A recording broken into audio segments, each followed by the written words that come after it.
Hello friends, welcome back to my YouTube channel. आज के video में मैं आपको AWS ग्लू क्रॉलर कैसे वर्क करता है और किस तरीके से हम डेटा कैटलॉग में टेबल्स को क्रिएट करते हैं वो मैं आपको दिखाऊंगा। तो चलिए AWS ग्लू में चलते हैं, ओपन करते हैं।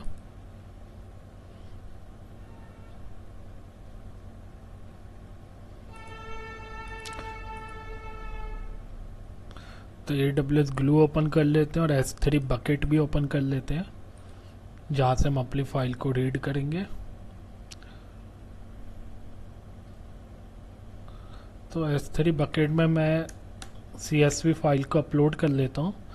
माई ग्लू बकेट 13 मैंने बना रखा है।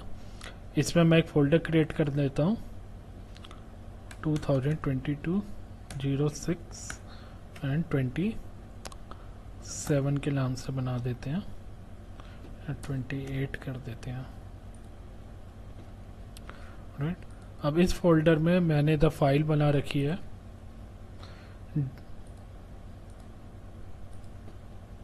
डेटा 1 के नाम से CSV फाइल बनाई हुई है। इसमें 4 कॉलम है, ID, ईनेम, सिटी, अकाउंट। तो इस डेटा को हम अपने डेटा कैटलॉग में अपलोड करेंगे। देखते हैं कैसे करते हैं। तो ये सबसे पहले डेटा को अपलोड करते हैं इस फोल्डर के अंदर। अपलोड कर लेते हैं, ऐड फाइल, और हमने डॉक्यूमेंट डाउनलोड में डाला हुआ है डेटा 1, इसे अपलोड कर दिया। राइट, अब मैं अपना क्रॉलर बनाता हूँ। तो क्रॉलर में गए, ऐड क्रॉलर, क्रॉलर का नाम दे देते हैं my crawler. Next, data store, crawl all folder, crawl new folder only, crawl change folder identified by Amazon S3 event notification. तो इसमें जो क्रॉलर है इसमें हमें तीन ऑप्शन दिखाई दे रहे हैं कि अगर हमें जो भी फोल्डर है, जितने भी फोल्डर उस बकेट के अंदर, उन सबको क्रॉल करना है, या जो न्यू फोल्डर क्रिएट हुए हैं सिर्फ उन्हें क्रॉल करना है। सपोज आपने क्रॉलर क्रिएट कर लिया और देन आप उस क्रॉलर को अगेन रन करते हो और आपने ऑप्शन सेलेक्ट किया हुआ क्रॉल न्यू फोल्डर ओनली, तो जब वो नेक्स्ट टाइम रन करेगा तो वो सिर्फ उन्हीं फोल्डर को पिक करेगा जो कि न्यू फोल्डर क्रिएट हुए हैं। जो उससे पहले के जो क्रिएट हुए उन्हें वो पिक नहीं करेगा। तो हम ऑल फोल्डर लेके चलते हैं, नेक्स्ट कर देते हैं। S3 इधर कनेक्शन का ऑप्शन दिया हुआ है, ऐड कनेक्शन। तो इसका यूज़ तब होता है जब आपको कोई SSL कनेक्शन बनाना हो और कोई VPC चूज़ करना हो। तो उस केस में हम लोग को कोई नेटवर्क कनेक्शन बनाना होता है, उसके थ्रू डेटा को फैच करना होता है। मगर मैं अपने ही लोकल पे काम कर रहा हूँ, मेरा अपना ही डिफ़ॉल्ट VPC है, तो मुझे इधर कोई कनेक्शन बनाने की ज़रूरत नहीं है। Specified path in my account, आप इधर पाथ दे सकते हैं जिस पाथ में आपने फाइल अभी अपलोड करी थी, माई ग्लू बकेट 13। तो इधर मैंने फोल्डर बनाया था, तो ये फोल्डर आपको दिख भी रहा है। तो माई ग्लू बकेट 13 को मैं सेलेक्ट कर लेता हूँ। सैंपल साइज, इसका कुछ ऐसा यूज नहीं है।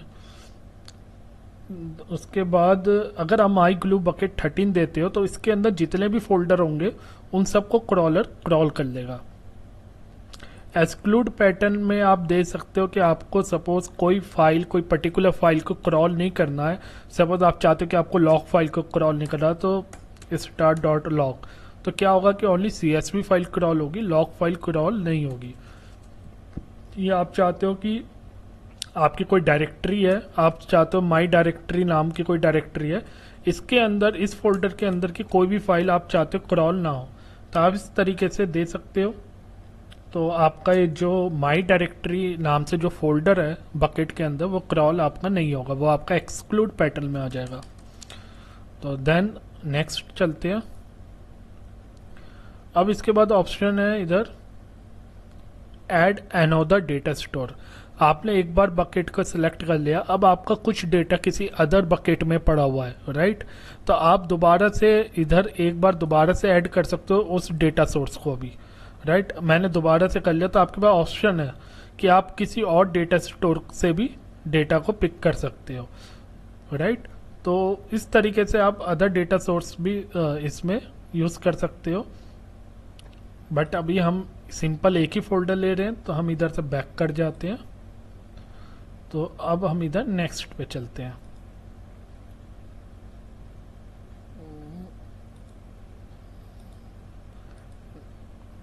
एक मिनट, इधर नेक्स्ट करा, दोबारा से दे रहा है। देखिए इधर ये ऑप्शन आप लेफ्ट में देखोगे, तो मैंने जब सेकंड टाइम जब क्लिक किया था new add again data store, तो इसलिए दोबारा से इधर ले लिया। तो इसे मैं क्रॉस कर देता हूँ, मुझे सिर्फ एक ही टाइम ऐड करना है, राइट। अब इसे नेक्स्ट कर देते हैं और अब की बारी से नो लेते हैं, नो करके यस आगे बढ़ जाते हैं। क्रिएट IAM रोल, तो आप कोई रोल क्रिएट करना चाहते हैं न्यू रोल तो क्रिएट कर सकते हो, अदरवाइज मैंने इधर एग्जिस्टिंग रोल है मैं उसे सेलेक्ट कर लेता हूँ, माइन ग्लू क्रॉलर रोल। मैं इस रोल को दिखा भी देता हूँ मैंने क्या क्या परमिशन ली हुई है। IAM में चलते हैं, तो इस रोल के पास जो परमिशन है बेसिकली S3 का फुल एक्सेस दिया हुआ है, प्लस ग्लू सर्विस रोल भी मैंने इसे असाइन किया हुआ है। तो चलते हैं रोल्स में, दिखा देता हूँ मैं आपको क्या नाम है इसका, माई ग्लू क्रॉलर रोल। तो आप देख सकते हो माई ग्लू क्रॉलर रोल ओपन कर दिया मैंने। तो इसमें मैंने S3 फुल एक्सेस दिया हुआ है, क्लाउड वॉच का भी दे रखा है सो डैट कि मैं लॉक्स भी देख सकूं। मैंने DynamoDB का इधर दे दिया, आप चाहो तो DynamoDB का देना चाहो तो दे भी सकते हो। मैंने इसलिए दिया था क्योंकि मुझे DynamoDB से भी डेटा फैच करना था, बट अभी मैं S3 बकेट से फैच कर रहा हूँ तो इसे अभी रहने देते हैं। और ग्लू सर्विस रोल ये मैंडेटरी है, ये बेसिकली AWS ग्लू सर्विस जो है रोल जो है इसका यूज़ यही होता है कि आपकी जो भी इस AWS की जो ग्लू सर्विसेज हैं उन्हें आप एक्सेस कर पाओ। तो ये सारे रोल मैंने इधर असाइन करे हुए हैं। तो चलिए इसे नेक्स्ट कर देते हैं। रूल रन ऑन डिमांड, आपके पास ऑप्शन है कि आप आवरली रन करना चाहते हो, डेली या वीकली, मंथली। तो बट हम अभी इसे डिमांड पे ही रन करना चाहते हैं कि जब हम क्लिक करें तब रन हो। डेटाबेस डिफ़ॉल्ट है, बाय डिफ़ॉल्ट आपका एक डेटाबेस होता है। अगर आप एथीना में भी जाओगे आपको डिफ़ॉल्ट डेटाबेस दिखेगा। एथीना ओपन करोगे तो इधर जो है देखो, जब मैं AWS डाटा कैटलॉग करता हूँ तो डिफ़ॉल्ट डेटाबेस दिखता है मुझे, राइट। तो डिफ़ॉल्ट डेटाबेस भी ले सकते हो या अपना कोई न्यू डेटाबेस भी क्रिएट कर सकते हो। तो मेरे को नया डेटाबेस क्रिएट करना, तो मैं ऐड डेटाबेस पे गया, मैंने इधर नाम दे दिया माई क्रॉलर डेटाबेस, या माई न्यू डेटाबेस दे देता हूँ, माई न्यू डेटाबेस, और इसे क्रिएट कर देता हूँ, right. And now important grouping behaviour of for S3 data. तो ग्रुपिंग बिहेवियर में क्या होता है, create single schema for each S3 path. तो जब भी आपका क्रॉलर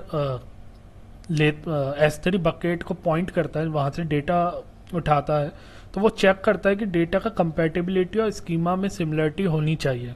अगर डेटा कंपैटिबिलिटी मीन्स कि ऐसा है कि अगर सारा डेटा किस फॉर्मेट का वो चेक करता है, और उसकी स्कीमा की सिमिलरिटी भी चेक करता है कि जो कॉलम एक पर्टिकुलर फाइल में, क्या वो अदर फाइल में भी सेम कॉलम है या नहीं। अगर वो सब कुछ आपका जो है मतलब सेम आपकी स्कीमा होता है और सेम उसकी कंपैटिबिलिटी होती है, तभी वो उसे एक सिंगल स्कीमा में वो करता है, एक सिंगल टेबल में सारे डेटा को स्टोर कर देता है। तो जब हम इस चेक बॉक्स को लगा देते हैं तो वो देखता है कि अगर कुछ थोड़ा बहुत माइनर चेंज भी होगा अगर किसी फाइल में, तो उन सारी फाइलों का एक सिंगल स्कीमा बना देगा, राइट। तो इसे हम टिक कर देते हैं। टेबल लेवल, तो टेबल लेवल का ऑप्शन मैं अभी आपको बताऊंगा इसका क्या यूज़ है। तो बेसिकली टेबल लेवल से हम डिफाइन कर देते हैं कि आपका जो टेबल जो क्रिएट होंगी, जो पाथ होगा वो किस लेवल तक जाएगा बकेट में। मैं अभी आपको इसका एग्जांपल के थ्रू दिखाऊंगा तब आपको समझ में आएगा। अभी टेबल लेवल का ऑप्शन छोड़ देते हैं। कॉन्फ़िगरेशन ऑप्शन में आपके पास इधर फर्दर ऑप्शन होता है, update the table definition in data catalogue. It means कि जो भी चेंजेस हैं आपकी फाइल में, वैसा ही चेंजेस जब आपका क्रॉलर रन हो तो टेबल में अपडेट हो जाए। देन नेक्स्ट ऑप्शन है add new column only. Add new column क्या होता है कि सपोज आपकी फाइल में जब आपने फर्स्ट टाइम क्रॉलर बनाया तो आपकी फाइल में 4 कॉलम थे, राइट। जैसे अभी मेरी फाइल में भी 4 कॉलम है। जब उसको आपने अगेन रन करा और तब आपने देखा कि आपने उस फाइल में एक कॉलम और ऐड कर दिया, तो जब आप क्रॉलर को अगेन रन करोगे सेकेंड टाइम, और सेकेंड टाइम में मान लो उस फाइल में एक और कॉलम ऐड हो गया, कोई डमी कॉलम, तो वो सिर्फ उस पर्टिकुलर कॉलम को अपडेट करेगा, बाकी डेटा को अपडेट नहीं करेगा। थर्ड ऑप्शन होता है ignore the change, don't update the table in the data catalogue. Third option कहता है कि फाइल में आपका कुछ भी चेंजेस हो, जब आपका सेकंड टाइम क्रॉलर रन होता है और आपने फाइल में कुछ भी चेंज कर दिया तो वो उसे इग्नोर कर देगा, उस चेंज को इग्नोर कर देगा और टेबल में कुछ भी अपडेट नहीं करेगा। जो डेटा पहले था वही डेटा आपका टेबल में एज इट इज रहेगा। इसके बाद आपका इधर ऑप्शन होता है how should AWS glue handle deleted object in the data store. तो अगर मान लो आपने क्रॉलर रन करा, फर्स्ट टाइम रन करा, सही, आपने टेबल क्रिएट कर दिया और डेटा डिस्प्ले कर दिया, बट जब आपने सेकंड टाइम क्रॉलर रन करने को है उससे पहले आपने क्या करा, जो फाइल है उसे बकेट से डिलीट मार दिया। तो जब आपका क्रॉलर रन होगा तो वो क्या करेगा, अगर आप पहला ऑप्शन सेलेक्ट कर लेते हैं delete table and partition from data catalogue, तो वो चेक करेगा कि वो जो सोर्स है, जो S3 में जो फाइल है, अगर वो फाइल डिलीट हो गई है तो वो जो उसके कॉरस्पॉन्डिंग टेबल पहले से क्रिएटेड है उस टेबल को भी डिलीट मार देगा, राइट। सेकेंड ऑप्शन क्या है, ignore the change, don't update the table in the data catalogue. अगर आपने वो फाइल बैकएंड से रिमूव कर दी और आपका क्रॉलर रन होता है सेकेंड टाइम में, तो वो कुछ भी चेंज नहीं करेगा, ना टेबल को कुछ अपडेट करेगा, एज इट इज रहने देगा। बट आपका सोर्स से वो डेटा डिलीट हो गया तो आपको ना वहां पे कुछ डेटा डिस्प्ले नहीं होगा। Mark the table as deprecated in the data catalog. Third option क्या होता है कि अगर मान लो फाइल डिलीट कर दिया S3 बकेट से और क्रॉलर आपका रन हो गया है, तो वो क्या करेगा कि टेबल को मार्क कर देगा डेप्रिकेटेड, राइट। डेटा कैटलॉग में टेबल को मार्क कर देगा डेप्रिकेटेड, और जब आप क्वेरी करोगे तो आपको डेटा कुछ नहीं देगा, ना ही एरर देगा। तो चलिए हम चेक करेंगे वन बाय वन ऑप्शन। पहले हम इधर update the table definition in the data catalogue first option select कर लेते हैं। इट मीन्स कि जब भी हमारी टेबल जो है में जो भी चेंजेस होगा, जो भी फाइल में, वही मेरा टेबल में रिफ्लेक्ट हो जाएगा। Mark the table F deprecated in the data catalogue, और इसे भी हम लोग इधर मार्क कर लेते हैं। अब चलते हैं नेक्स्ट और इसे फिनिश कर देते हैं। क्रॉलर को इधर हम लोग, अब हमारा क्रॉलर क्रिएट हो गया और इसे रन कर देते हैं। अभी थोड़ा टाइम लेगा, कुछ मिनट्स, अभी देखते हैं।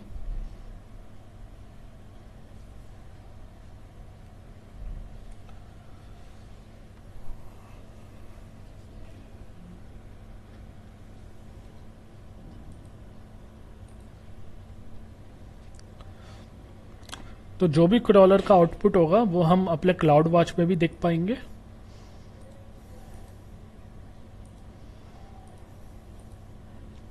और ये जो क्रॉलर रन होने के बाद हमारा एथीना में टेबल जो है क्रिएट कर देना चाहिए इधर।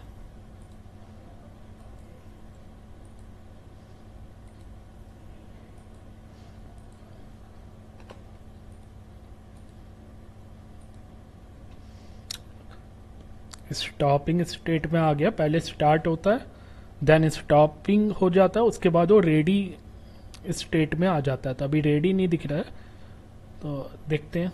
48 सेकेंड इसलिए दिया है स्टॉपिंग होने में।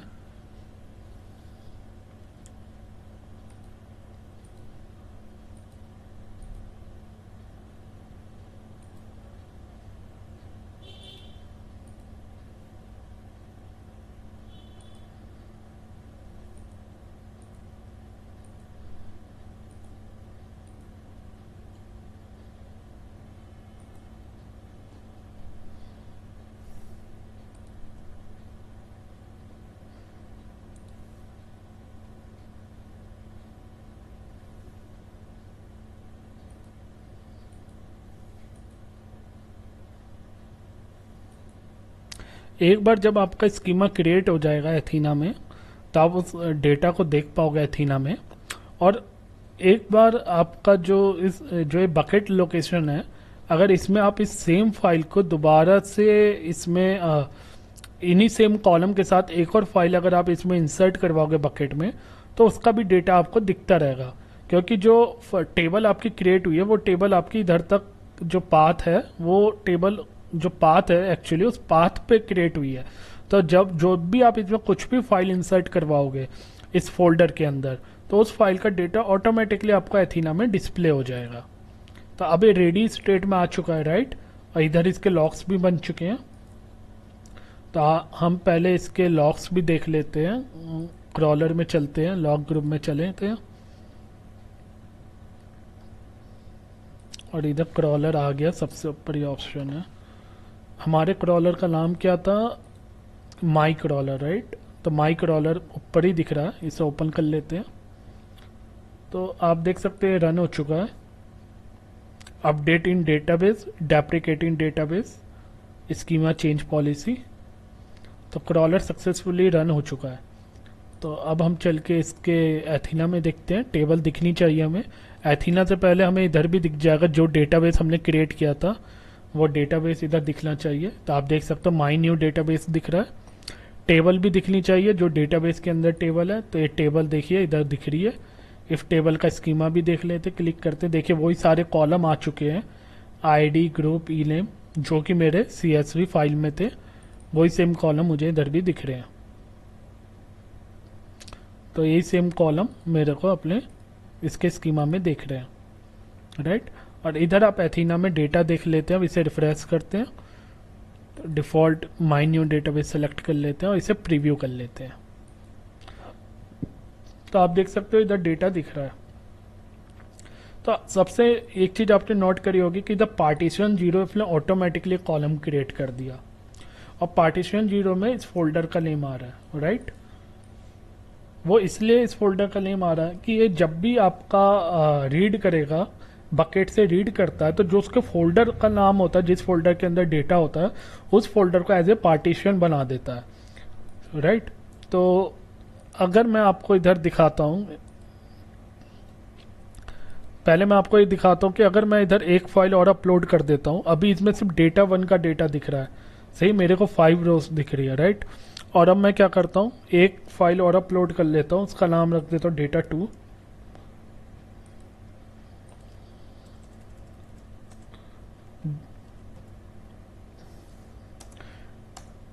डेटा 2 नाम से मैंने एक फाइल बना दी, और इसमें इसकी आईडी ले लेते हैं 11 और 12, राइट।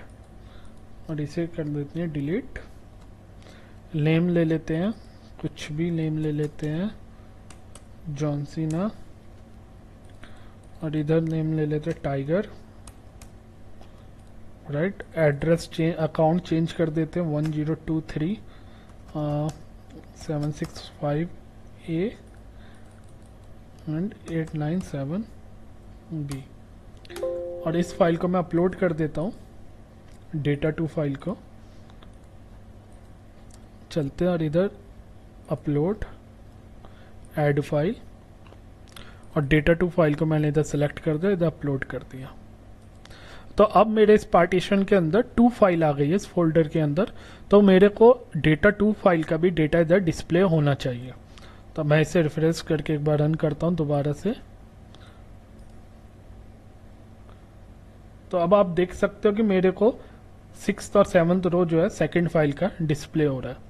तो अगर आपकी सेम फॉर्मेट की फाइल और आपने एक बार उस फोल्डर के नाम से पार्टीशन क्रिएट कर दिया, तो आप उसमें फिर जितनी भी फाइलें ऐड करते रहोगे, अगर उनका सेम नेम है, मतलब सेम कॉलम है, तो वो उन्हें डिस्प्ले करता जाएगा। और एक चीज और ध्यान देने वाली बात है कि जो हमारा क्रॉलर होता है वो क्या चेक करता है, वो ये चेक नहीं करता कि कॉलम नेम क्या है। आपने डेटा 2 फाइल में जैसे कॉलम नेम आईडी दिया, तो अगर आप इस आईडी की जगह आईडी जे भी देते तो भी कोई प्रॉब्लम नहीं थी, आप कॉलम के नेम चेंज कर सकते थे। वो चेक क्या करता है, वो इसका डेटा टाइप चेक करता है। उसने क्या कर रखा है, कॉलम 0 का जो डेटा टाइप है वो इंटीजर है। अगर मैं इधर आईडी कॉलम के अंदर कोई करेक्टर की वैल्यू स्टोर करवा देता, 11 ए करवा देता या 11B करवा देता, तो उस केस में ये फाइल मेरी पिक नहीं होती और मेरा डेटा करप्ट हो जाता है। एरर तो नहीं देता, बट मेरे को जो है ये डेटा एकदम ब्लैंक रो इंसर्ट करवा देता एथीना में।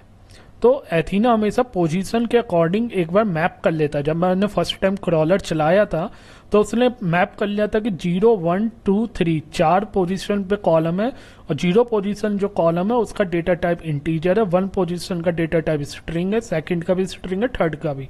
तो जब भी मैं दूसरी तीसरी चौथी फाइल डालूंगा वो उसी हिसाब से उसे चेक करेगा कि 0 पोजीशन में मेरा इंटीजर डेटा टाइप का ही डेटा होना चाहिए, राइट। इसी तरीके से हमारा ये काम करता है, राइट। अब मैं एक काम करता हूं, इसमें एक कॉलम और इंसर्ट करवा लेता हूं, एड्रेस, और इधर एड्रेस में कुछ वैल्यू करवा देता हूं, प्रिंट 878Y। अब मैंने एक कॉलम और इसमें इंसर्ट करवा दिया 878Y, राइट। और इसे सेव कर लेते हैं।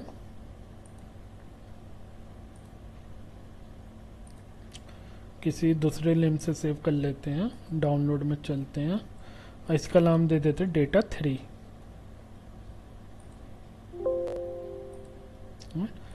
आईडी भी चेंज कर देते हैं 111-121। नाम चेंज कर देते हैं, जॉन सीना की जगह ले लेते हैं, क्या नाम लें, हम ले लेते हैं इधर रॉकी,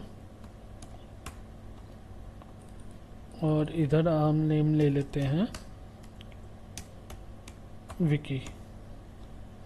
रॉकी और विकी दो नाम ले लेते हैं। अब हम इस डेटा को, इस फाइल को भी हम अपने बकेट में लोड करेंगे। तो आप इधर तक समझ गए होंगे कि हम जो भी फाइल अपना इंसर्ट करते जाएंगे इस लोकेशन पे, उसका डेटा हमें डिस्प्ले होता जाएगा, मगर आपने जो पॉइंट कर रखे कॉलम वो 4 कॉलम को ही डिस्प्ले करेगा, आईडी, ईनेम, सिटी, अकाउंट। और जरूरी नहीं कि आप जो भी फाइल अपलोड करो उनका नाम आईडी, ईनेम, सिटी, अकाउंट ही हो, वो किसी भी नाम से हो सकते हैं, बट उनका जो डेटा टाइप है वो मैच करना चाहिए। अगर पहले नंबर में इंटीजर है तो जो कॉलम, जो भी आप फाइल में कुछ भी नाम दे, बट उसमें जो वैल्यू होनी चाहिए वो इंटीजर वैल्यू होनी चाहिए, राइट। अब बात करते हैं पार्टीशन 0 की। अभी इसने एक ही पार्टीशन दिखाया क्योंकि एक ही फोल्डर हमने क्रिएट किया हुआ था। तो चलिए हम एक काम करते हैं, इधर एक फोल्डर और क्रिएट कर देते हैं, तब आपको और अच्छे से क्रिएट फोल्डर करा, और अभी था एक और ले लेते हैं 2022 06 एंड 29। इस फोल्डर में भी हम एक फाइल अपलोड कर लेते हैं, जो मैंने न्यू फाइल क्रिएट करी थी डेटा 3 के नाम से, इसे अपलोड कर देते हैं, राइट। अब आप देखना डेटा 3 में मैंने एक कॉलम, डेटा 1 में हमारा सिर्फ 4 कॉलम थे, राइट। और जो हमारी डेटा 2 फाइल थी, आई थिंक मैंने डेटा 2 फाइल जो है वो कर दी करप्ट, वेट,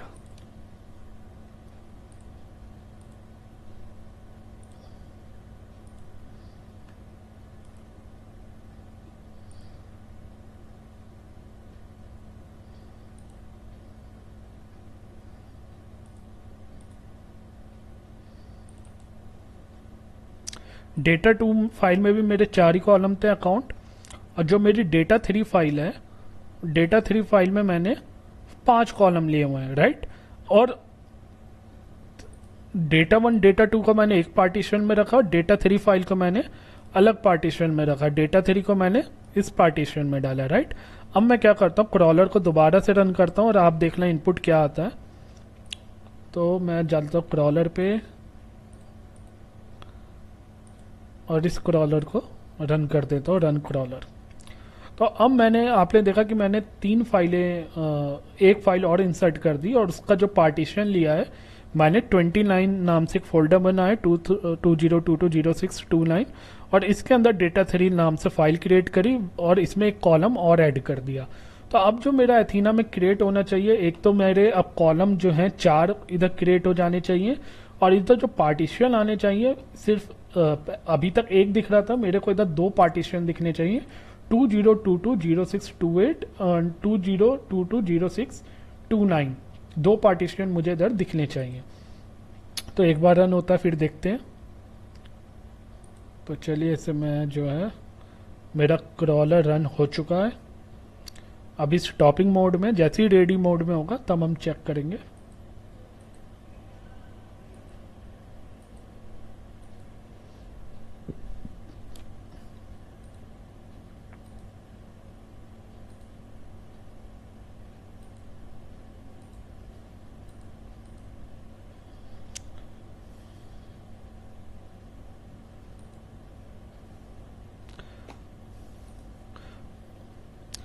और आप इधर देख सकते हो जो टेबल का नेम है, टेबल एक ही क्रिएट हुई है और टेबल का नेम वही नेम आया है जो बकेट का नेम है, राइट।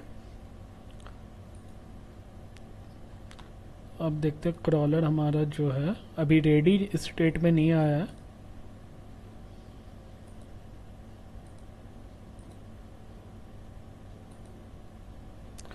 और अभी मैं आपको दिखाऊंगा टेबल ऑप्शन। आपको याद होगा जब मैं इसकी कॉन्फ़िगरेशन बता रहा था तो इसमें एक जगह आया था टेबल ऑप्शन सेलेक्ट करने के लिए।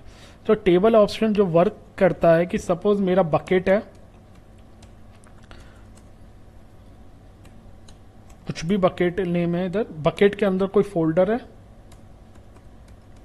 फोल्डर 1, और इसके अंदर मेरी CSV फाइल है। ऐसी सेम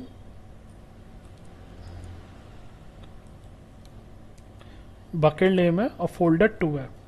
अगर मैं इसकी हायरार्की देखूं, मैंने जो पाथ दिया हुआ था बकेट नेम तक दिया हुआ था, तो उसने क्या करा, मेरे क्रॉलर ने बकेट नेम से जो है टेबल क्रिएट कर दी। टेबल जो क्रिएट हुई है बकेट नेम से क्रिएट हो गई और उस सिंगल टेबल के अंदर जो है, सिंगल टेबल के अंदर मेरे को जो है रिकॉर्ड है CSV 1 के भी CSV 2 के भी, बोथ रिकॉर्ड है।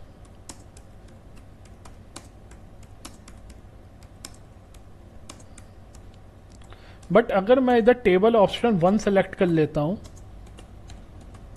टेबल ऑप्शन 1 सेलेक्ट कर लेता हूं, तो क्या होगा कि जो फोल्डर 1 और फोल्डर 2 जो है, जो आप देख सकते हो उसने सिर्फ एक टेबल क्रिएट करी, मेरा क्रॉलर क्या करेगा, 2 टेबल क्रिएट कर देगा। अगर मैं टेबल ऑप्शन 1 सेलेक्ट कर लूंगा तो क्रॉलर क्या करेगा, 2 टेबल क्रिएट करेगा। एक टेबल का नाम क्या होगा, फोल्डर 1, और सेकेंड टेबल का जो नाम होगा, जो सेकंड टेबल का नाम होगा वो होगा फोल्डर 2 के नाम से, राइट। आई थिंक अब आपको क्लियर हो रहा होगा उसका ऑप्शन। फर्स्ट टेबल जो होगा, फर्स्ट टेबल का नाम होगा फोल्डर 1 के नाम से, सेकंड टेबल में का नाम होगा फोल्डर 2 के नाम से। तो दोनों अलग अलग पार्टीशन क्रिएट हो जाएंगे, राइट। तो अभी मैं आपको दिखाता हूं। मेरा ये तो चल गया है, रन हो गया। मैं पहले एथीना में चलते हैं। तो एथीना में रन करता हूं क्वेरी। तो अब आप देख सकते हो, इसलिए मैंने कहा था आपसे कि 5 कॉलम क्रिएट कर देगा, राइट। क्योंकि जो थर्ड CSV फाइल मैंने क्रिएट करी थी उसमें जो कॉलम थे 5 थे, राइट। तो उसने क्या करा, ओवरऑल जो स्ट्रक्चर है, ये सारी फाइलें का स्ट्रक्चर सेम है, बस क्या है कि जो थर्ड फाइल है उसमें एक कॉलम एक्स्ट्रा है। तो क्रॉलर ने क्या करा, एक कॉलम एक्स्ट्रा इधर क्रिएट कर दिया, एड्रेस। और आप इधर देख सकते हो पार्टीशन ऑटोमेटिकली 2 क्रिएट हो गए। एक 28 के नाम से है जो कि फोल्डर का नाम है 28, और सेकंड है 29, क्योंकि 2 फोल्डर है, 2 क्रिएट कर दिए। अब मैं चाहता हूं कि ये तो इसलिए सिंगल पार्टीशन में दे दिया, आप चाहो जैसे डेटा में क्वेरी मार के हर पार्टीशन का डेटा देख सकते हो, या कह लो कि हर फोल्डर का डेटा देख सकते हो सिंगल टेबल में। बट कई बार क्या होता है कि आपके पास जो है एक ही टेबल में आप सारे फोल्डर का डेटा इंसर्ट करवा रहे हो, तो उस टेबल का साइज बढ़ जाएगा, राइट, और क्वेरी भी टाइम लेने लगेगी। सपोज मैं चाहता हूं कि मेरी एक टेबल ना बने, हर पार्टीशन के लिए अलग अलग टेबल बने। सपोज 28 के लिए मेरी अलग टेबल बने और 29 के लिए मेरी अलग टेबल बने, तो मुझे क्या करना होगा। तो चलिए मैं आपको दिखाता हूं। उस केस में हम क्रॉलर में जाएंगे, इधर एडिट क्रॉलर कर देंगे, इधर नेक्स्ट करते हैं, इधर नेक्स्ट करते हैं और चलते हैं आगे, नेक्स्ट। सब कुछ सेम है, हम एडिट पे गए, बस हमें क्या चेंज करना है, ग्रुपिंग बिहेवियर फॉर S3 और द टेबल लेवल में ऑप्शन दिया हुआ है, level for top level folder is 1, right, and label is set to 3. Table is created at location A, B, right. अब आप इधर इन्होंने एग्जाम्पल भी दिया हुआ है. अगर आपका जो है टेबल जो है क्रिएटेड है my data set A B में, अगर आप इनका एग्जाम्पल पढ़ोगे, इन्होंने दे रखा है clearly.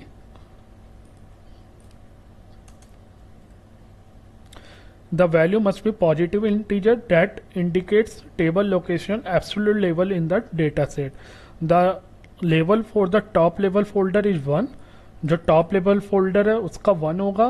If the level is set to 3, the table created in location A, B. तो हम इसमें क्या दो फोल्डर है A और B. हमारा फोल्डर क्या A. तो हम लोग जो फोल्डर की लोकेशन लेंगे, टेबल लोकेशन जो लेंगे वो हम 2 ले लेते हैं. टेबल लेवल जो लेते हैं 2 लेते हैं. तो 2 का मतलब यह है कि हमारा जो चलेगा वो 2 तक चलेगा. मतलब एक बकेट है उसके अंदर फोल्डर है. तो हम जो टेबल लेवल लेते हैं 2 लेते हैं और बाकी सब कुछ सेम वैसे ही रहेगा और इसे फिनिश कर देते हैं. राइट. अब इस टेबल को चाहते तो हम डिलीट कर लेते हैं क्योंकि अब इस टेबल को हमें नहीं देखना. मैं इसे डिलीट मार देता हूँ. टेबल को डिलीट मारते एथीना से भी टेबल गायब हो जाएगी.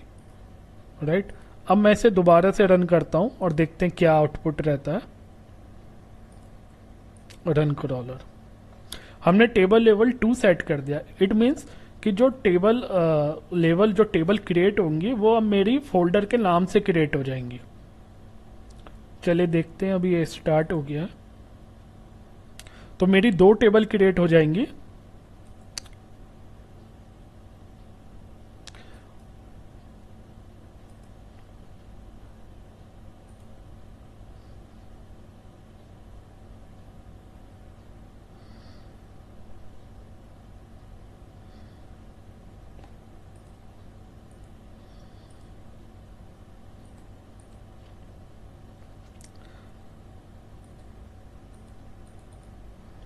अभी स्टार्टिंग मोड में ही है.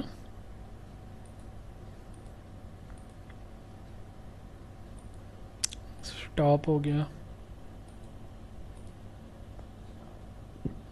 1-2 5-10 सेकंड और लेगा.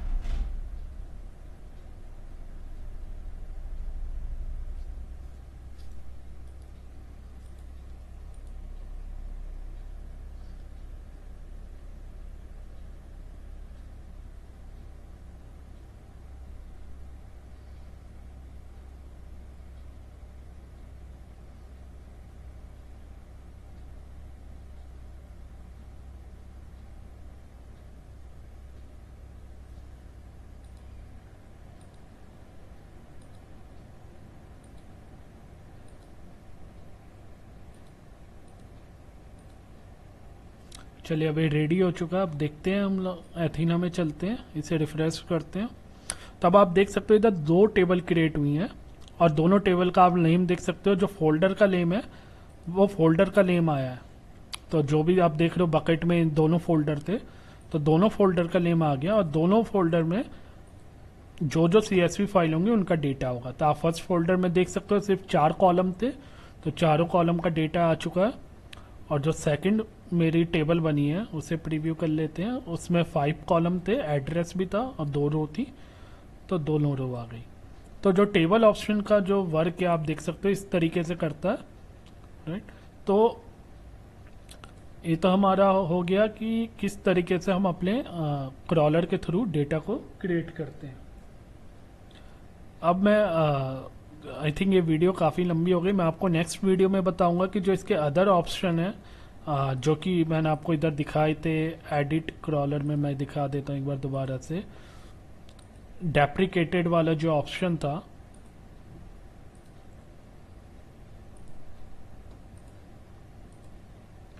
डिलीट टेबल और mark the table F deprecated, ये मैं आपको नेक्स्ट वीडियो में दिखाऊंगा. अगर आपको मेरी वीडियो पसंद आई हो प्लीज़ मेरे चैनल को सब्सक्राइब कीजिए, वीडियो को लाइक कीजिए और कमेंट सेक्शन में कमेंट लिख के बताइए. Thank you for watching it. Have a